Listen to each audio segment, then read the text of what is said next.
Okay, we'll watch this. We'll talk about it.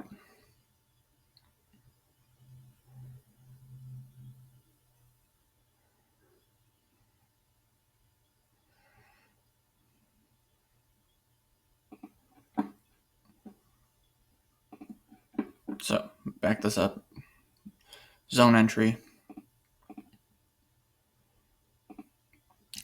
Deflected puck that turns into a race.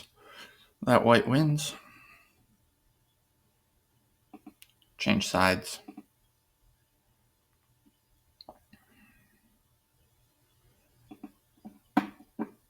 Interior shot. Okay, so I want to talk about the concept of playing in yellow versus playing in green. You can think of traffic lights. So, in the game or in offensive zone play, in this example, there are situations where the game turns from yellow or neutral to green. Advantage mode. So, or dominoes.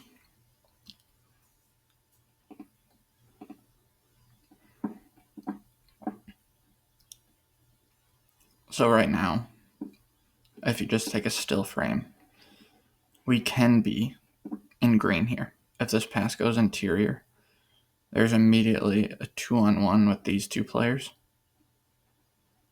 So we can play fast. We can get this puck, and then we can go 0-second decisions. We can go pass, shoot, or drive. And we can create probably slot line one-timer. So this is a situation where if we do recognize it, we are in green, we can play fast. As this puck changes sides, and that situation doesn't occur, there's a big space advantage here.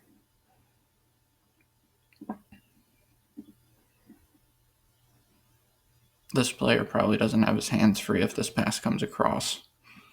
So there's no immediate advantage here. This is a 2-on-2. This player's coming across. And what you see is a 2-on-2 on this side of the ice. So every situation is just a small-sided game. In this context right now, we have a 2-on-2 game developing on this side of the ice. So our intention should be to go from neutral, this player in front of this player in front of this player, to manipulating a situation where we have an advantage. We create a 2-on-1 or a 1-on-0. So this is a situation where we're playing in yellow. We're trying to manipulate space. We're trying to run an action to create space for our teammate. We're not trying to play fast in this context. So Robertson takes the puck as Draper vacates the net.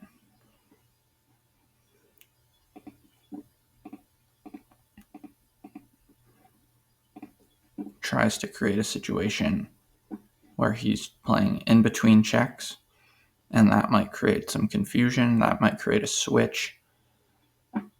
It's going to bring two Wisconsin players together. And what Draper's hoping to do is create a 1-on-0 to the net here by vacating that space and playing in between checks a little bit. Robertson doesn't end up getting a step here to go to the net, so he cuts back.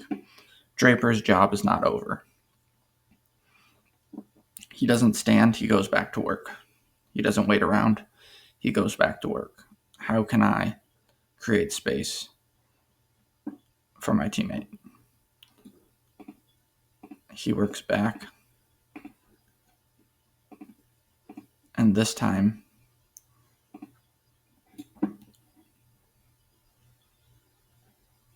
we skate directly at someone else's check. So that's going to create more of a little interference pick play.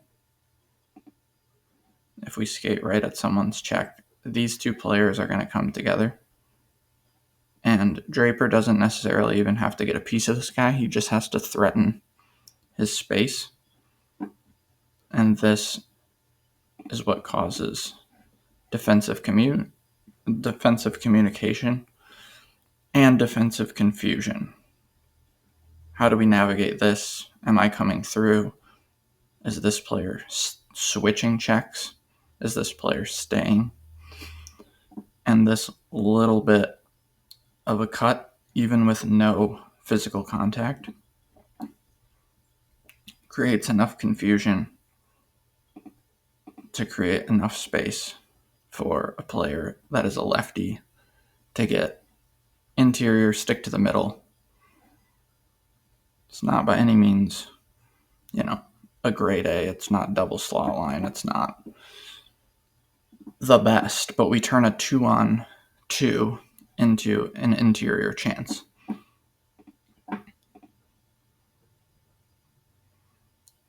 Simply by working off the puck. And the thing I want to highlight in this whole sequence, you can follow Draper. He's right here. He doesn't touch the puck one time. So he's not going to get a point. He's not going to get an assist. He doesn't score. He doesn't get the shot. He doesn't even get to touch the puck. But in that entire sequence, he's the one that's making the play happen. He's the one that's creating the space and creating the advantage. So how do we get players to buy into that? One, put them in situations, small area games, 3-on-3 on one side, like it is here, 2-on-2 on one side, like it is here. And you can incentivize, some people might call it over-constraining, but you can say you have to pick before you score. You have to pick before you go to the net. You can say if you pick on the sequence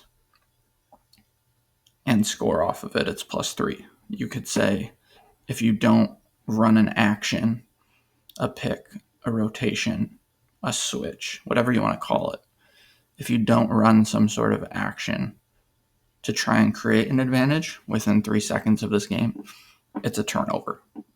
So there's different constraints that you can use to try and get this behavior to emerge, but putting players in even number situations in tight spaces in and of itself kind of forces these sorts of actions to happen if the offensive team wants any chance at success.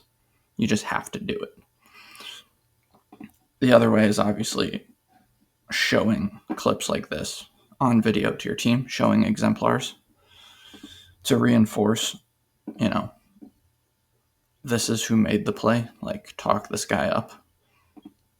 He's the one that's creating all of this without ever touching the puck. And then a third way is tracking it. So start to track off-puck assists within your team. Here's an off-puck assist to try and create a 1-on-0 to the net. Draper gets 1. Then again, he comes through, gets these guys to communicate, gives this guy a step. That's a second off-puck assist that you can track and you can post in the locker room and get guys to start competing against each other to do these very unselfish but necessary movements off the puck, because at higher levels, it's required. It's so hard to get into the slot in high-level Division I hockey. It's so hard to get interior in the NHL. So there's less and less of this one-on-one beat your check to create an advantage. There's only a few players at each level that can just walk this guy, get interior, play a 2-on-1 really quick. It takes a level of skill, and it takes, maybe a big space advantage at first. So we obviously want to get away from that and start to play more connected and work off the puck to create 2-on-1s, 1-on-0s, 3-on-2s.